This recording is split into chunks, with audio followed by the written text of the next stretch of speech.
जब भी आप बाय करते हो मार्केट एग्जैक्ट वहां से नीचे आता है और जब आप सेल करते हो तो एग्जैक्ट वहां से मार्केट ऊपर जाता है और ये सेम प्रॉब्लम हर एक रिटेलर फेस करता है और आप कहते हो मेरी किस्मत खराब है। आपकी किस्मत खराब नहीं, आपकी स्ट्रेटेजी खराब है। लेकिन मैं आज ऐसी स्ट्रेटेजी शेयर करूंगा जिसकी एक्यूरेसी मोर देन 90% से भी ऊपर है। जी हाँ, मोर देन 90% से भी ऊपर। और आपने सिर्फ यही स्ट्रेटेजी फॉलो किया तो आप स्टॉप लॉस क्या होता है ये भी भूल जाओगे। ऐसा समझ लो कि स्टॉप लॉस का स्ट्रेटेजी में कुछ काम ही नहीं है, हमें सिर्फ और सिर्फ टारगेट काउंट करना है। एंड ए स्ट्रेटेजी किसी भी चार्ट पे वर्क करता है। Nifty, bank Nifty, stocks, USD, bitcoin, Ethereum, gold, oil etcetera, जहाँ भी आपको चार्ट दिखेगा वहाँ ये स्ट्रेटेजी काम करता है। सो वीडियो को पूरा वॉच करो, एक भी पॉइंट मिस किया तो आप इस स्ट्रेटेजी गलत तरीके से यूज करोगे। सो मेक श्योर पूरा कॉन्सेंट्रेट वीडियो पर करो। So let's start. सबसे पहले मैं आपको इस स्ट्रेटेजी के रूल्स समझा देता हूँ, ध्यान से सुनो। इस स्ट्रेटेजी के लिए आप 5 मिनट एंड 15 मिनट का चार्ट यूज कर सकते हो, लेकिन मैं हाईली सजेस्ट करूंगा 5 मिनट का टाइम फ्रेम यूज करो क्योंकि इसमें एंट्री जल्दी मिलता है as compared to 15 minute time frame. Now अब आपको एक प्रॉपर ट्रेंड स्पॉट करना है, मतलब higher high and lower low बनना चाहिए चार्ट पर। इसका मतलब क्या है, मार्केट अभी ऊपर जाएगा और हमें अपसाइड का ही ट्रेड लेना है, गलती से भी डाउन साइड का ट्रेड नहीं लेना है। अब हमें क्या करना है, जब भी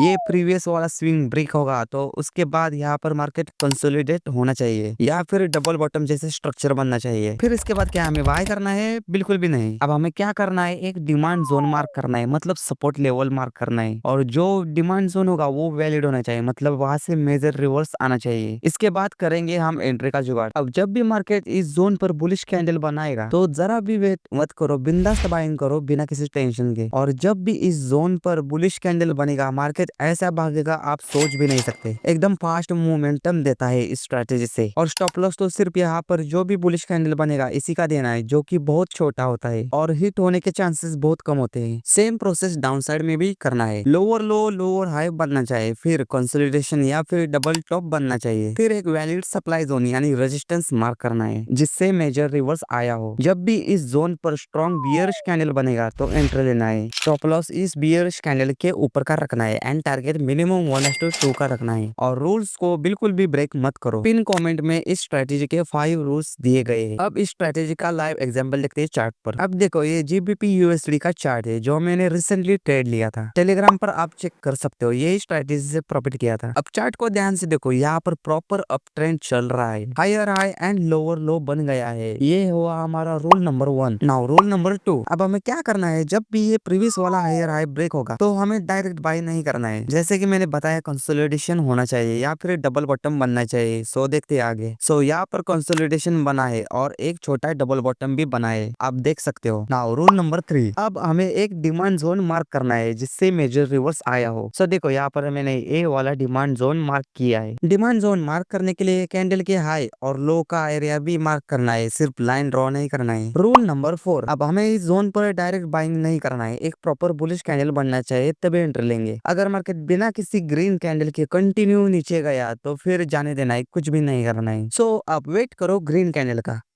देखो यहाँ पर क्या कैंडल बनी है, मतलब ये सेटअप आप कंफर्म हुआ है। Rule number 5। नाउ अब बिंदास एंट्री करो, स्टॉप लॉस इस कैंडल के नीचे का रखो और टारगेट मिनिमम 1:2 का रखो। अब आगे देखो, बूम, टारगेट हिट। इतनी सिंपल स्ट्रेटेजी है, एसएल इसमें बहुत छोटा है और टारगेट बहुत बड़े मिलते हैं। एंड आप लोग प्लीज वीडियो को लाइक कमेंट शेयर कर दो, मुझे भी वीडियो बनाने के लिए मोटिवेशन मिलता है। जितना आप लाइक करोगे उतने में एडवांस स्ट्रेटेजी आपको फ्री में बताऊंगा।